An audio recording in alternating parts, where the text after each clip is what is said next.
मई मास 1 तारिख ठारू आम देश में कौन सब सस्ता है कौन सब महंगा है देखु जमीक मोबाइल रिचार्ज को नहीं पेट्रोल डीजेल सुना रूपा इलेक्ट्रिक बिल एलपीजी सिलिंडर ता सहित बहुत सारा अपडेट रही जहाँकि आपने ये वीडियो माध्यम गोटे पर गोटे समस्त अपडेट जानीपारे से भिडटी को शेष पर्यंत देखूँ ता पूर्व वीडियो को गोटे लाइक कर दिंतु एवं जो मैंने चैनल को नुआ आसवे चैनल को सब्सक्राइब कर दिंतु।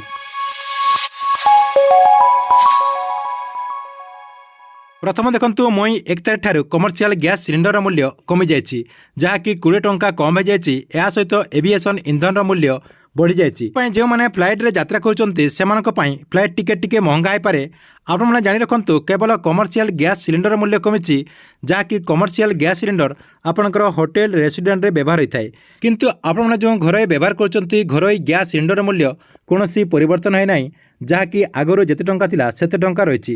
देखंतु आपन आम देशर जो प्रमुख सहर रही से प्रमुख सहर केतटा रेट रही जहाँकि 800 रु 900 टंका रही।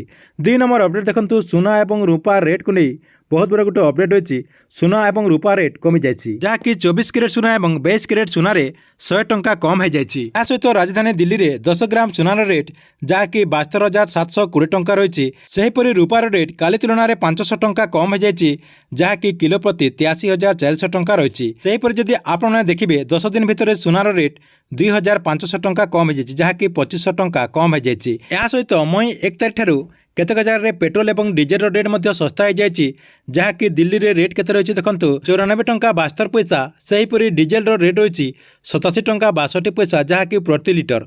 देखो मुंबई रे रेट केते रही मुंबई रे पेट्रोल रेट रही 104 टंका 21 पैसा एवं डीजेल रेट रही 92 टंका 50 पैसा। नेक्स्ट देखो छत्तीसगढ़ में डाक्टरी पढ़ाई महंगा हो जाए जहाँकि राज्य में छात्र छात्री मैंने MBBS पढ़ाई अधिक खर्च करने पड़ो। जो मैंने MBBS पढ़ाई चाहते से छत्तीसगढ़ में अधिक टंका देके पाठ पढ़ा पड़ो।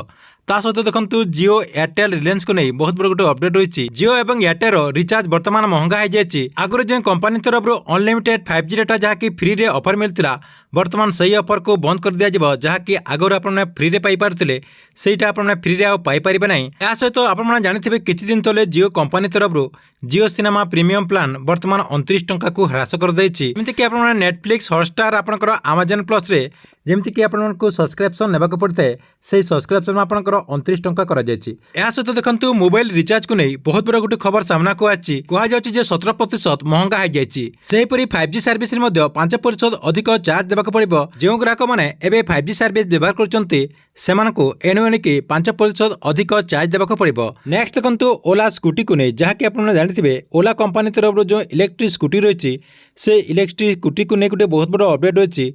ओलार जो S1X इलेक्ट्रिक स्कूटी रही से इलेक्ट्रिक स्कूटी रे आपना 10,000 टंका पर्यंत सस्तार पाइपर जहाँकि कंपनी जो रेट रही 69,999 जो रेट रही से रेट रू आपना 10,000 टंका कम रे स्कूटीटा पाइपर जहाँकि एने कंपनी तरफ घोषणा कर सहित कंपनी तरफ कहुचे या आपने 0 डाउन पेमेंट रे EMI माध्यम पाइपर। ठीक अच्छे एथिला आपन बहुत बड़ा गोटे अपडेट। आपण वीडियो केमती लगे कमेंट बॉक्स रे नीचे गोटे कमेंट करंतु।